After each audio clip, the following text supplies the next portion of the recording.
ദിവസമായിട്ടും ഭഗവാന്റെ ഓരോ രൂപങ്ങളാണ്, ഇന്ന് മത്സ്യരൂപത്തിലാണ്. ഈ ഓരോ ദിവസങ്ങളിലും എന്നെ പോലുള്ള കൂട്ടുകാർക്ക് എല്ലാവർക്കും ഭഗവാന്റെ ഓരോരോ കഥകൾ അറിയാനും അതുപോലെ തന്നെ അതിലുള്ള ഓരോരോ നല്ല കാര്യങ്ങൾ പഠിക്കാനുമുള്ളൊരു അവസരമാണ്. ഓരോ ആചാര്യന്മാരും ഇവിടെ വരുമ്പോൾ അവർ നിങ്ങൾക്ക് പകർന്നു തരുന്ന അറിവ് നിങ്ങൾക്ക് ഇനിയും ജീവിതത്തിൽ ഉപയോഗിക്കാൻ പറ്റുന്ന ഒത്തിരി കാര്യങ്ങളാണ്. ഇവിടെ ഇത് 13ാമത്തെ വർഷമാണെന്ന് എനിക്കറിയാം. അപ്പോൾ ഒത്തിരി കാര്യങ്ങൾ ഇപ്പോഴേ നിങ്ങൾക്ക് അറിയാവുന്നതായിരിക്കും.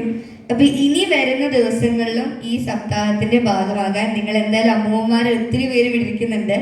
അമ്മൂമ്മമാരുടെ കൂടെ കൊച്ചുമക്കളും വരണം, കൂടെ ഇരിക്കണം, ഈ ഇവിടെ നടക്കുന്നത് എല്ലാം അറിയണം.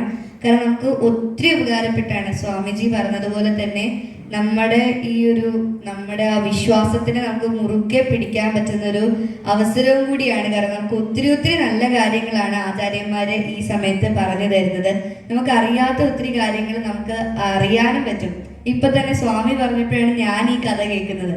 അപ്പോൾ ഓരോരോ ആചാര്യന്മാരിങ്ങനെ പറഞ്ഞു തരുമ്പോൾ നമുക്കത് ബാക്കിയുള്ളവരടുത്ത് പറഞ്ഞു കൊടുക്കാനും നമുക്കതൊരു പുതിയ പുതിയ കാര്യമാണ് നമ്മുടെ മനസ്സിലും കയറുന്നത്. നമുക്ക് അങ്ങനെ ഒത്തിരി ഒത്തിരി കാര്യങ്ങൾ മനസ്സിലാക്കാൻ കഴിയുന്ന ഒരു വേദിയാണിത്.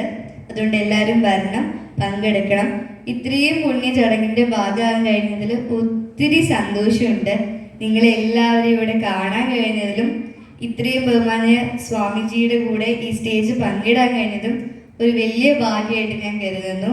നിങ്ങളെല്ലാവരും എനിക്ക് മാളികപ്പുറം സിനിമയിലൂടെ തന്ന സ്നേഹത്തിന് ഞാൻ ഈ അവസരത്തിൽ നന്ദി പറയുന്നു. മാളികപ്പുറം സിനിമയ്ക്ക് ശേഷം ഞാൻ വേറൊരു സിനിമയിൽ അഭിനയിച്ചു. മാളികപ്പുറം ടീമിന്റെ തന്നെ സുമതി വളവ് എന്ന് പറഞ്ഞ സിനിമയാണ്. കണ്ടവരെല്ലാവരും അഭിപ്രായം അറിയിക്കണം. ഇനിയും കാണാനുള്ളവരെ കാണണം, ഇഷ്ടമായെങ്കിൽ അറിയിക്കണം. നിങ്ങളുടെ എല്ലാവരുടെയും ഈ സ്നേഹം ഞങ്ങൾക്ക് ഇനിയും പോകുന്ന ദിവസങ്ങളിൽ വേണം. എന്നെ ഇങ്ങോട്ട് ക്ഷണിച്ച എല്ലാവരോടും ഞാൻ ഈ അവസരത്തിൽ നന്ദി പറയുന്നു. നിങ്ങൾക്ക് എല്ലാവർക്കും വേണ്ടി ഒരു പാട്ട് പാടിയിട്ട് ഞാൻ നിർത്താം.